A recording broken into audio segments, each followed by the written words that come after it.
बिस्मिल्लाहिर्रहमानिर्रहीम। अस्सलाम वालेकुम। कैसे हैं आप सब लोग?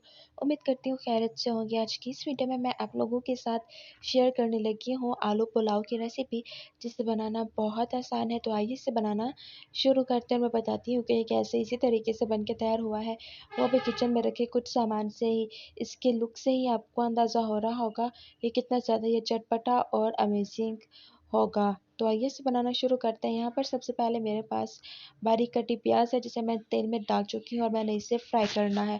लाइट गोल्डन फ्राई होने तक पकाना है। जैसे ही ये लाइट गोल्डन ब्राउन हो जाए, उसके बाद हमने आगे का काम शुरू करना है। अगर हम इसे ज़्यादा फ्राई कर लेंगे तो प्याज जल जाएगी और जली प्याज बिल्कुल भी अच्छी नहीं लगती। तो यहाँ पर मैं चम्मच मुसलसल चला रही हूँ, क्योंकि अगर प्याज में हम चम्मच नहीं चलाएंगे तो वो साइडों से जलना शुरू हो जाएगी। फिर कोई जली हुई होगी और कोई कच्ची रह जाएगी।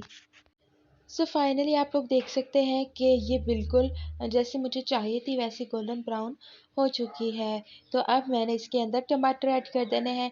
टमाटर मेरे पास 4 से 5 अदद थे, जिसे मैंने बारीक काट लिया है। अब मैंने टमाटर और प्याज दोनों को एक साथ अच्छे तरीके से पका लेना है।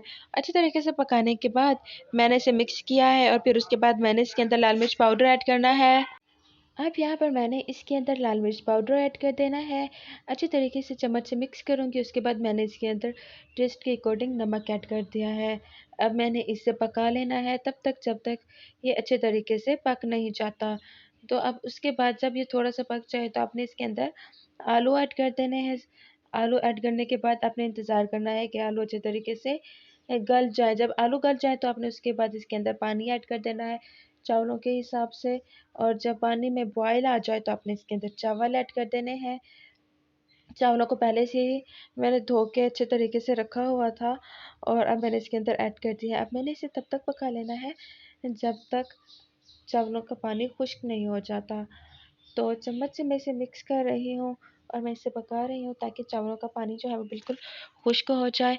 और आप लोग देख सकते हैं कि बिल्कुल अच्छे तरीके से चावल पक के तैयार होने वाले हैं। तो आपको आज की वीडियो कैसी लगी? तो यहाँ पर अब मैंने इसे दम पे लगा देना है और पानी सारा खुश्क हो चुका है। तकरीबन 5 मिनट मैं इसे दम पे रखूँगी और फिर उसके बाद फाइनली ये बन के तैयार हो चुके हैं। माशाल्लाह से इसका लुक देखिए कितना खूबसूरत है, बन के तैयार हुए हैं। ये इतने ज़्यादा टेस्टी और इतने ज़्यादा सिंपल तरीके से बन के तैयार हुए हैं। आप एक बार इसे बनाएँगे तो बार-बार बनाने पर मजबूर हो जाएँगे।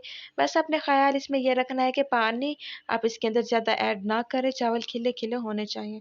अगर चिपक जाएँगे, पानी ज़्यादा होगा तब ये अच्छे नहीं बनेंगे। तो आपको आज की ये वीडियो कैसी लगी? वीडियो पसंद आई हो तो अपनी फैमिली के साथ, फ्रेंड्स के साथ ज़रूर शेयर कीजिएगा और अगर चैनल पर नए हैं तो चैनल को भी सब्सक्राइब कर दें। Thanks for watching. Bye bye.